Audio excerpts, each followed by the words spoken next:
Guys, क्या हो अगर हमारे हाथ एक ऐसा कैमरा लग जाए जिसकी हेल्प से हम कभी भी टाइम ट्रेवल कर सके। ऐसा ही कुछ होने वाला है हमारे आज के इस वीडियो में, तो वीडियो को कहीं से भी स्किप मत कीजिएगा। मूवी का कॉन्सेप्ट बहुत यूनिक है, इसलिए अभी ही वीडियो को एक लाइक कर दीजिएगा। तो मूवी स्टार्ट होती है और हम देख पाते हैं मूवी की मेन कैरेक्टर नीना को, जो अपने बेटे डोरियन के साथ एक रेस्टोरेंट में बैठी है। आज डोरियन के कॉलेज का पहला दिन है, इस वजह से दोनों ही माँ बेटे बहुत खुश हैं और इस शानदार पल को यादगार बनाने के लिए वो अपना कैमकॉर्डर निकाल करके डोरियन को शूट करने लगती हैं। पर इस बीच गलती से जब डोरियन अपनी डिश पर सॉस डाल रहा था, तभी थोड़ा सा वो अपनी टी शर्ट पर गिरा लेता है। इस वजह से उनकी रिकॉर्डिंग खराब हो गई। तो डोरियन जल्दी से जितना उससे हो पाता है उतना सॉस वगैरह पोंछ करके वो नीना से एक बार फिर से रिकॉर्डिंग स्टार्ट करने के लिए कहता है। नीना ने जैसे ही अपने कैमकॉर्डर का रिवाइंड बटन दबाया कि अगले ही पल सारी दुनिया बैकवर्ड हो जाती है और उसे ऐसा लगता है कि एक बार फिर से वो उसी समय पर आ पहुंची है जहां पर उसने रिकॉर्डिंग स्टार्ट की थी। इतने में ही एक बार फिर से डोरियन सॉस उठाता है, पर इस बार वो अपनी टी शर्ट पर गिरा पाता इससे पहले ही नीना उसे वार्न कर देती है। खैर, नीना को ये चीज काफी अजीब तो लग रही होती है, पर वो इस पर ज्यादा ध्यान नहीं देती। उसे ऐसा लग रहा है कि शायद ये उसका कोई वहम है। खैर, यहाँ से निकल करके ये दोनों ही जब अपने कॉलेज के लिए बढ़ रहे थे, तो इस बीच भी नीना डोरियन को रिकॉर्ड करती है। पर इसी बीच डोरियन का ध्यान नहीं जाता और उसकी गाड़ी स्पीड लिमिट को क्रॉस कर जाती है। अनफॉर्चुनेटली उनके जस्ट पीछे ही एक पुलिस ऑफिसर था जो उन्हें नोटिस कर लेता है। तो उसने उनकी कार को रोकने के लिए कहा और फिर अपनी कार से उतर करके वो उन्हें तरह तरह की बातें सुनाने लगता है। हालांकि यहाँ पर एक चीज नोटिस करने वाली थी कि उस पुलिस ऑफिसर को चालान काटने में कोई इंटरेस्ट नहीं है, बल्कि वो तो बस उन्हें सुनाना चाहता है। और यहाँ पर हमें उसके इंटेंशन समझ में आते हैं। वो व्हाइट है, इसलिए उससे ब्लैक लोगों से बहुत ज्यादा चिढ़ है। ये बात डोरियन को बिल्कुल भी पसंद नहीं आती, तो वो इसके काउंटर पे बोलने लगता है, जिस पर उसकी माँ ने उसे रोकते हुए कहा कि वो ऑफिसर हैं और उन्हें बोलने का हक है, पर तुम नहीं बोल सकते। पर शायद ऑफिसर लास्की इसी बात का फायदा उठा रहा था। वो धीरे धीरे करके उनकी पर्सनल लाइफ में भी तरह तरह की बातें बोलने लग जाता है। ये बात डोरियन को पसंद नहीं आ रही थी और उसका गुस्सा चढ़ने लगता है। पर इतने में ही लास्की ने नोटिस किया कि नीचे रिकॉर्डिंग चल रही है, जो नीना बंद करना भूल गई थी। तो वो उससे रिकॉर्डिंग बंद करने के लिए बोलता है, पर इस बात के लिए डोरियन ने उसे मना कर दिया, क्योंकि वो पुलिस ऑफिसर है तो वो चालान के लिए बोल सकता है, पर रिकॉर्डिंग के लिए बोलना उसका कोई हक नहीं बनता। इस पर ऑफिसर लास्की को बहुत गुस्सा आ गया, तो वो उसका कैमकॉर्डर छीनने लगता है। तभी उनकी थोड़ी सी हाथापाई हो गई और गलती से रिवाइंड बटन दब जाता है। तो समय एक बार फिर से 5 मिनट पीछे आ गया। फिलहाल वो लोग अभी सड़क पर ही हैं। ऑफिसर लास्की उन्हें नहीं मिला है, पर दूसरी तरफ नीना आने वाली सिचुएशन को लेकर के बहुत ज्यादा घबरा जाती है और उसकी ये घबराहट उसका बेटा डोरियन भी नोटिस कर लेता है। पर उसे समझ नहीं आ रहा था कि आखिर उसकी मॉम इतना घबरा क्यों रही है। वो उनसे बात करने के लिए गाड़ी को साइड में लगाता है कि इतने में ही पीछे से ऑफिसर लास्की वहां पर पहुंच गया, जो उनसे एक बार फिर से बदतमीजी करने लगता है।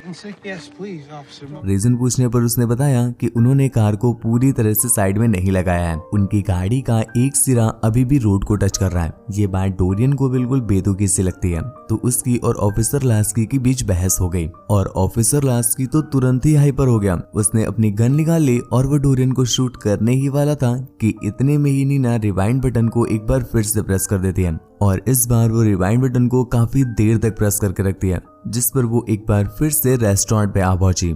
नीना ने नोटिस किया कि वो ऑफिसर लास्की तो रेस्टोरेंट में ही बैठा हुआ था और उसने तब से ही उन पर नजर रखी थी। एक्चुअल में ऑफिसर लास्की एक रेसिस्ट टाइप का बंदा है। उसे काले लोगों से इतनी नफरत है कि वो उन्हें जान से भी मार सकता है। इसलिए जब उसकी नजर रेस्टोरेंट पर पड़ी थी, तब से ही वो उनका पीछा कर रहा है ताकि वो उन्हें हैरेस कर सके।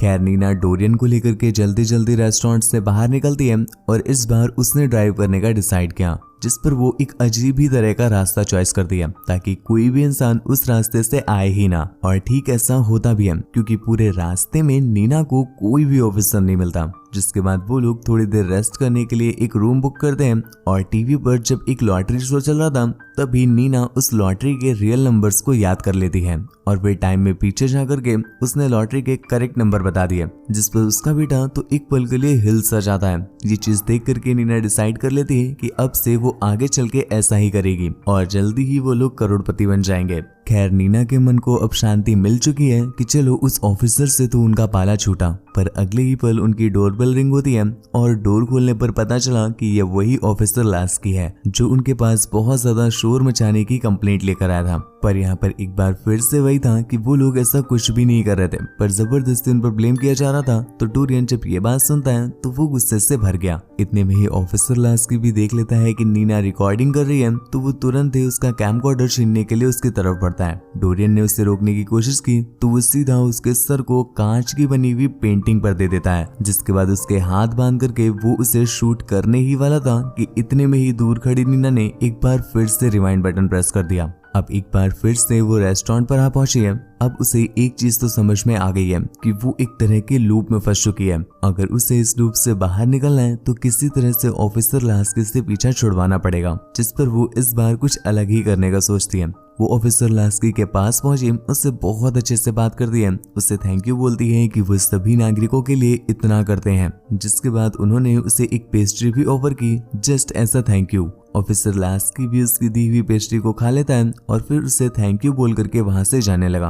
पर बाहर जा करके जब उसकी नजर पड़ती है इनकी कार पर तो वो उनसे पूछता है कि ये कार क्या उनकी है, जिस पर नीना ने हाँ बोला। तो वो उनसे दोबारा पूछता है क्या उन्होंने खरीदी है। नीना को ये बात पसंद नहीं आती कि ऑफिसर लास्की उन्हें एक चोर की तरह ट्रीट कर रहा है, पर नीना ने एक बार फिर से अपने गुस्से पर कंट्रोल करते हुए उससे कहा कि हाँ ये कार उसने खरीदी है। पर ऑफिसर लास्की को तो उन्हें बुरा भला कहने में मजा ही आ रहा था। तभी वो उन्हें उसके पेपर्स दिखाने के लिए कहता है, पर नीना को समझ नहीं आता कि उसने तो ऐसा कुछ किया भी नहीं है कि उसे पेपर्स दिखाने पड़े, और वो पेपर दिखाने के लिए मना कर देती है। ऑफिसर लास्की तो अपनी बात पर अड़ चुका था और उसे पेपर्स देखने ही थे।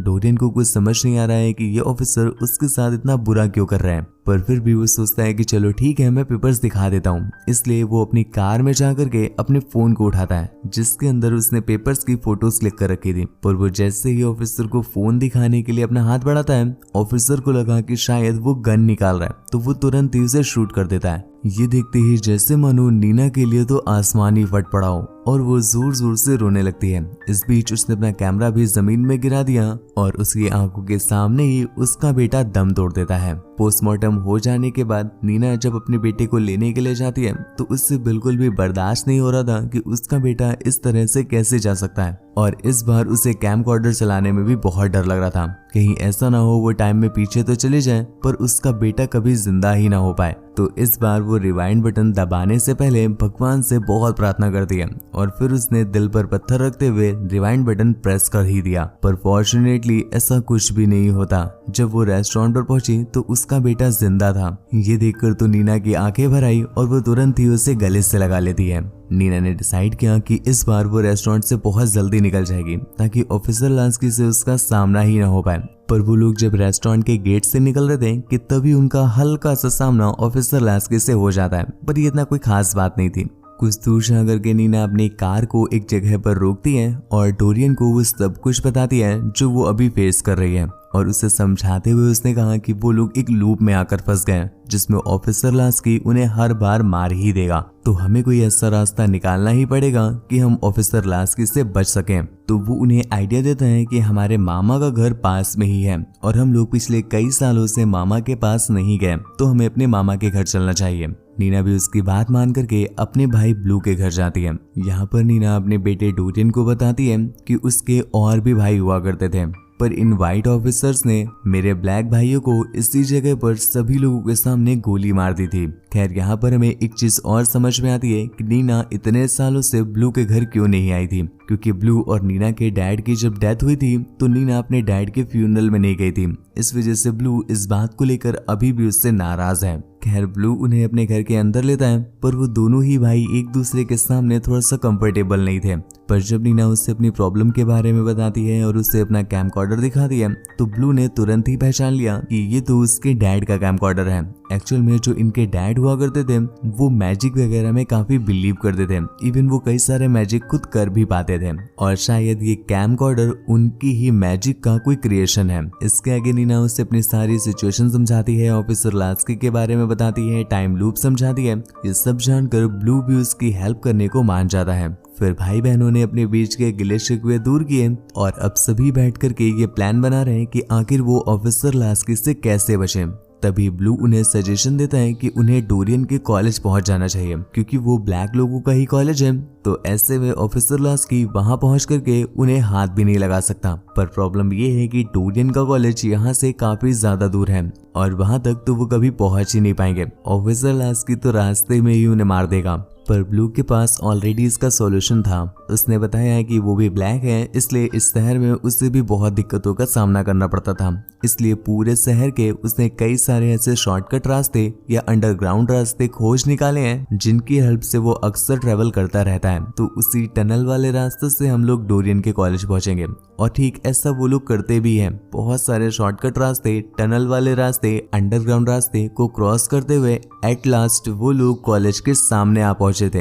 ये देखकर उन तीनों की ही खुशी का ठिकाना नहीं रहता और तुरंत ही कॉलेज के गेट की तरफ बढ़ने लगते हैं। पर पता नहीं इतने में ही ऑफिसर लास्की को कैसे पता चल गया कि ये लोग यहाँ पर हैं। तो वो उनके पास आकर के उनसे पूछता है कि आखिर वो लोग टनल में क्या कर रहे थे और इतने में ही उसने उन्हें गन पॉइंट कर लिया। दूर खड़ा डोरियन अपनी मॉम से बोलता है कि जल्दी से वो रिवाइंड बटन प्रेस कर दे।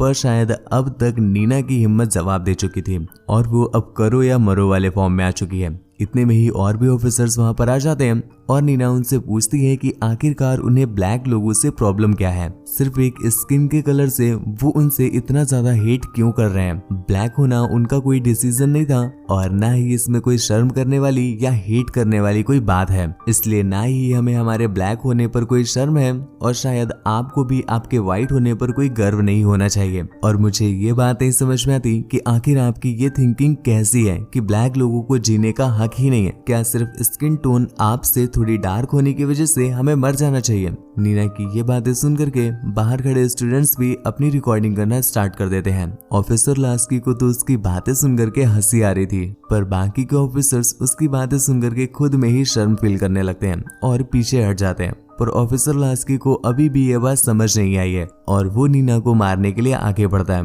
पर अगले ही पल जब उसकी नजर पड़ी नीना के साथ साथ सभी लोगों के कैमकॉर्डर पर, तो उसे भी समझ में आ जाता है कि आज उसकी चली एक गोली उसके जीवन की सबसे बड़ी गलती होगी। इसलिए वो भी अपने कदमों को पीछे कर लेता है और वहां से वापस चला गया। आखिरकार नीना की बहादुरी ने उसे इस टाइम लूप से बाहर निकाल ही दिया और मूवी के एंडिंग में हम काफी सालों बाद का समय देख पाते हैं जिस पर नीना अभी भी उसी कैमकॉर्डर से अपने बेटे और उसके परिवार की रिकॉर्डिंग कर रही थी कि तभी बच्चे ने उसका कैमकॉर्डर जमीन पे पटक दिया, जिस वजह से वो टूट जाता है और नीना बहुत ज्यादा डर गई क्योंकि इस कैमकॉर्डर की हेल्प से न केवल ऑफिसर लास्की से बल्कि उसके बाद से जितनी भी मुसीबतें उसकी लाइफ में आई हैं उसने इसी कैमकॉर्डर की हेल्प से उन्हें दूर किया था। पर अब जब ये भी उसके साथ नहीं है तो नीना खुद को बेसहारा महसूस करने लगती है। पर डोरियन उन्हें मोटिवेट करते हुए बोलता है कि ऐसा तो एक न एक दिन होना ही था। आखिरकार ये अकेला कैमकॉर्डर हमें कब तक बचा कर रखता। पर अब समय आ चुका है कि हम लोग खुद को प्रोटेक्ट करना स्टार्ट कर दें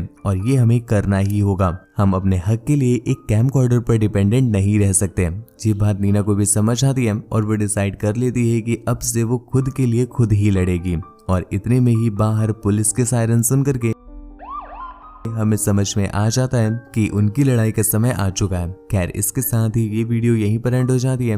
दोस्तों आपको वीडियो कैसे लगी नीचे कमेंट करके जरूर बताना। और हाँ, हमारा न्यू व्लॉग वाला चैनल बन चुका है तो प्लीज आप उसे भी सब्सक्राइब कर लीजिएगा। यदि आप मेरी लाइफ से जुड़ना चाहते हैं, मुझसे बात वगैरह करनी हो या मुझे आप देखना चाहते हैं तो आप इंस्टाग्राम पर फॉलो करके मैसेज कर सकते हैं। आज के लिए बस इतना ही। जाते जाते प्लीज इस वाले चैनल को भी सब्सक्राइब कर लीजिएगा क्योंकि हमें आपके प्यार और सपोर्ट की बहुत जरूरत है। तो प्लीज सब्सक्राइब जरूर कीजिएगा। Thank you, bye bye.